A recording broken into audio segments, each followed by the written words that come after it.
Hidden Figures: The True Story of 4 Black Women and the Space Race by Margot Lee Shetterly.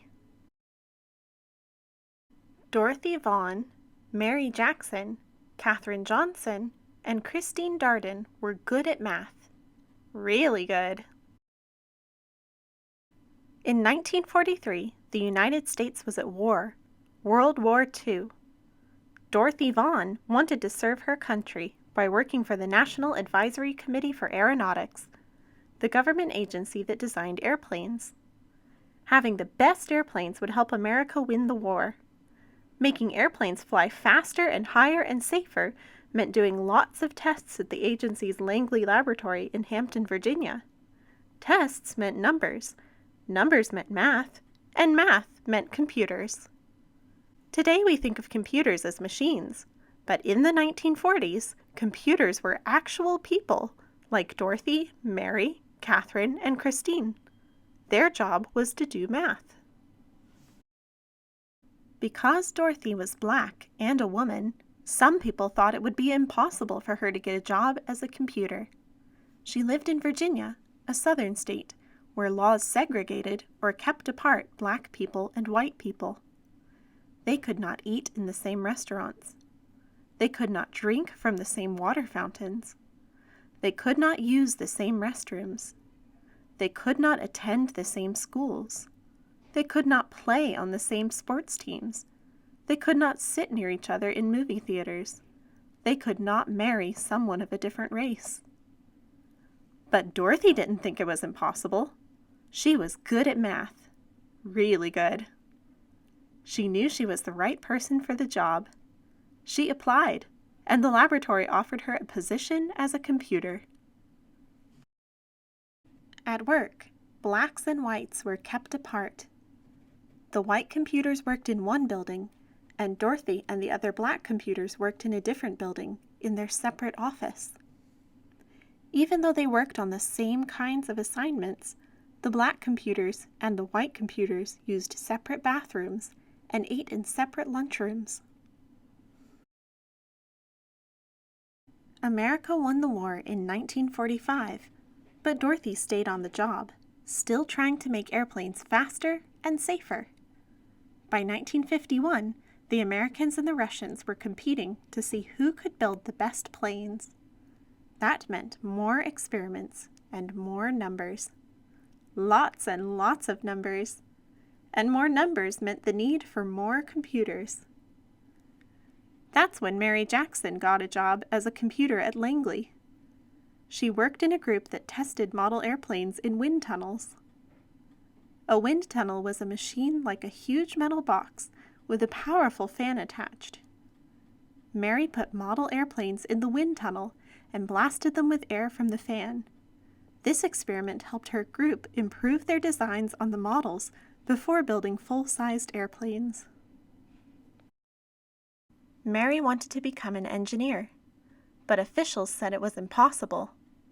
Most of the engineers at the laboratory were men, and to become an engineer, Mary needed to take high-level math classes, but she wasn't allowed to go inside the white school where the classes were taught.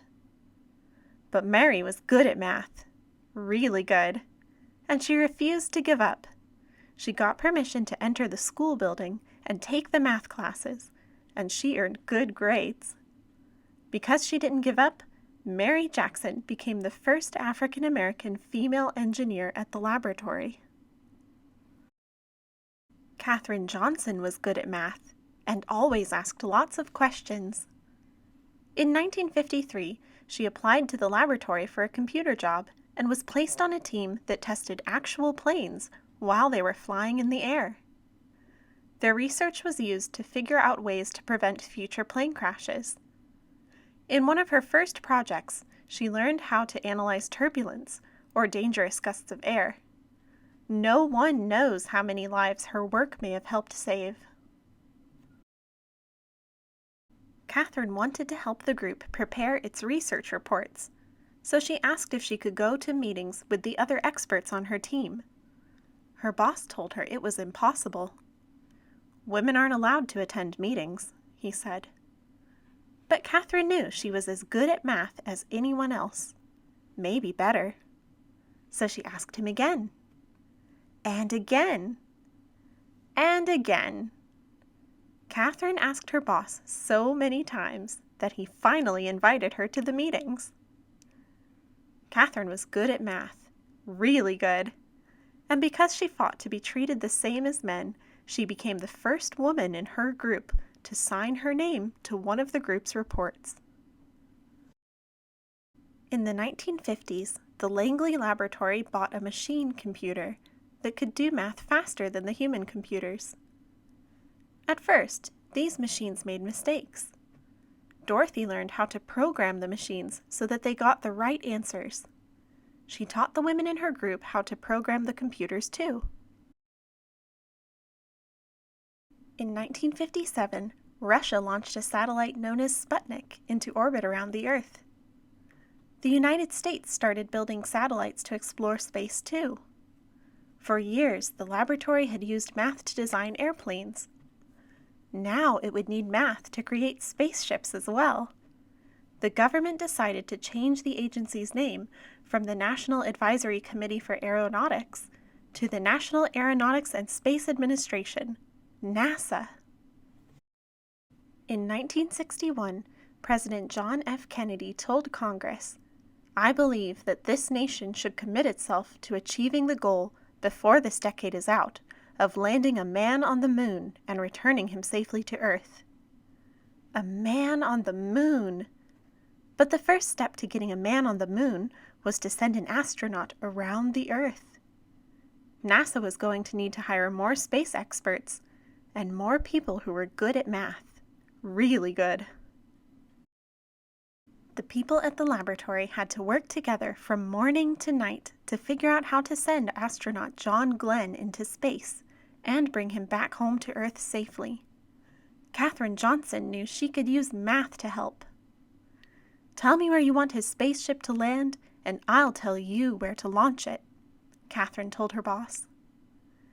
Katherine helped calculate trajectories, or pathways, that rockets traveled through space. She had to plan Glenn's exact route, from takeoff in Florida to splashdown in the Atlantic Ocean. There was no room for error. No one was better than Katherine at solving these tricky math problems. Days before his mission, John Glenn wanted Katherine to double-check the machine computer's trajectory calculations to make sure it hadn't made any mistakes. When Katherine said the numbers were correct, Glenn was ready to go.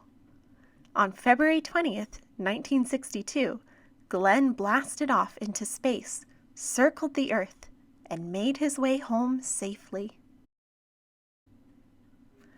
Meanwhile, laws began to change so that black and white students could go to school together. Blacks fought for the right to sit beside whites on buses and to drink from the same water fountains. At the laboratory, black and white computers started working together in the same offices, eating at the same lunch tables, and using the same bathrooms. Black and white moviegoers could sit next to each other in the same theater. Across the country, people started to think about ways to bring equality to all Americans. Christine Darden was good at math, and she loved electronic computers. She started working at Langley in 1967. Christine wanted to become an engineer, and thanks to Dorothy, Mary, and Catherine, she knew it was possible. Eventually, she became an engineer for supersonic airplanes, planes flying faster than the speed of sound. But her first job was to help with NASA's mission to the moon. The people at the laboratory prepared for years to send astronauts to the moon, about 238,900 miles away from the Earth. Finally, on July 20th, 1969, the world watched as the three men arrived at the moon in their Apollo 11 spacecraft. That's one small step for man, one giant leap for mankind, said astronaut Neil Armstrong when he stepped onto the dusty surface. But it was also a giant leap for Dorothy, Mary, Catherine, Christine, and all of the other computers and engineers who had worked at the laboratory over the years. The moon landing was a success from takeoff to splashdown. But there was no time to rest. Once NASA landed astronauts on the moon, the people at the laboratory began dreaming of sending humans to other planets, such as Mars or Jupiter or Saturn. They started to imagine hyper-fast space planes that could travel around the Earth at 7 times the speed of sound. The next adventure wouldn't be easy and would require lots of tests and lots more numbers. But Dorothy, Mary, Catherine, and Christine knew one thing. With hard work, perseverance, and a love of math, anything was possible. Dorothy, Mary, Catherine, and Christine lived at a time when society put limits on what they could do, where they could go, and who they could be with. But they didn't let that stop them from getting jobs with NASA, because they had a talent. They were good at math. Really good. They became mathematicians, computers, engineers, and programmers. They overcame barriers in society and changed the trajectory of air and space travel and civil rights forever. With their hard work, perseverance, and a love of math, anything was possible. Want to try your hand at calculating flight patterns? Let's build a straw Pom Pom Launcher. You'll need a large smoothie straw cut in half and a regular straw cut in half. If you're using a kit from the Coos Bay Public Library, you have these straw connector pieces. If not, skip to the end of the video to see how you can make this project without them. Insert the one-arm connector piece into the smaller straw. Take a long piece of tape and split it in half lengthwise. Take one of the half pieces of tape and push it through the hole in the connector. Then press the tape down onto the straw. This will help to hold your launcher together. Repeat the same step with the other piece of tape to make it even more secure. Wrap one more piece of tape around the straw. This will hold the connector in place. Next, take the two-arm connector piece and slide it onto the smaller straw through the hole as far up as it can go. Hold it by the white one-arm connector and check that the yellow two-arm connector is vertical. Next, grab a ruler and a marker. Starting from the yellow connector piece, measure off 4 1-centimeter markings. Flip the straw and do the same markings on the other side. Make sure the markings match up on both sides. Next, measure about 2 centimeters into one end of the smoothie straw. You can mark it if you need to. Make 2 cuts into the straw, creating a narrow flap. On the same end of the straw, turn it over and cut a flap in the opposite side. You should end up with 2 thin flaps opposite each other on the same end of the straw. Back to the smaller straw. Take a thin rubber band and loop it through the white connector piece. Loop the ends of the rubber band over the flaps in the large straw. Adjust the rubber band until you have an even amount of tension on both sides. Then wrap a piece of tape around the flaps of the big straw to hold them in place. Make sure to tape it so that there's nothing blocking the end of the straw. Time to assemble the launcher. Stretch the rubber band and insert the end of the small straw into the end of the large straw. Straighten it out so that the rubber bands are not twisted. And that's it! Your straw launcher is ready! Just pull back on the white connector piece to launch. The markings on the small straw will help you judge how much force you're using. The farther back you pull, the more tension is added to the rubber bands, and the more force is generated when they release.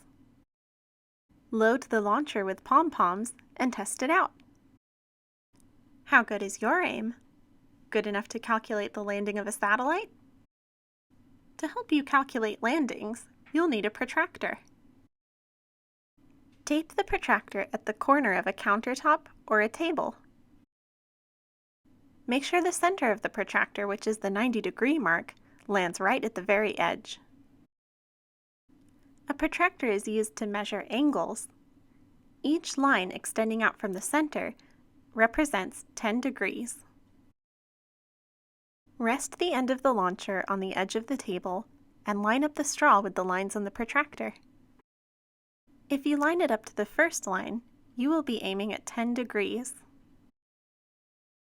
Ready, aim, fire! Launch the pom-poms at 10 degrees, 20 degrees, 30, 40, and 50.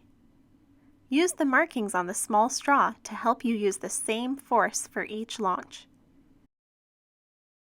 Take a look at the different landing spots for each launch. At which angle did your satellite travel the farthest? Repeat the experiment again and see if you get the same results. Then try launching at the same angle with different amounts of force. Set up a container as a target. See if you can come up with the perfect combination of force and angle to land your satellite in the target each time. These are the kinds of problems mathematicians like Catherine, Dorothy, Mary, and Christine solved while they worked at NASA to land their satellite safely, and one day to put a man on the moon. Here's how to make a straw pom-pom launcher without the STEAM kit. Instead of the connector pieces, we'll use a nail. Take the smoothie straw and the regular straw, measure them, and cut them in half. Take half of the smoothie straw and cut it into 4 equal pieces. Cut through the side of each small section so that it can fit over the larger straw. Wrap each piece around the end of the larger straw, lining up the edges and taping it down. We're adding these layers right at the edge to help strengthen that end of the straw. When all the layers are taped down, it should look much thicker on one end. Use scissors to cut a small slit about 2 centimeters into the thin side of the smoothie straw. Rotate the straw and cut the same slit in the other side. You want the 2 slits to be exactly opposite each other on the thin end of the straw. Take the smaller half straw and push the nail through the straw about 2 centimeters in from the edge. Wrap a few layers of tape just above that nail to make sure it doesn't slip out of the straw. Grab a ruler and mark off 4 1-centimeter measurements on each side of the small straw, starting from the nail. Drop the small straw into the reinforced end of the big straw. Then, stretch the rubber band from the nail up through the 2 narrow slits in the smoothie straw and back down to the other side of the nail. Make sure that both sides of the rubber band are going through the 2 narrow slits. Take a piece of tape and wrap it around the end of the straw to fasten the slits back down. And your straw pom-pom launcher is ready. Give it a try! For more information about receiving STEAM kits, visit the Kids and Families page at coosbaylibrary.org.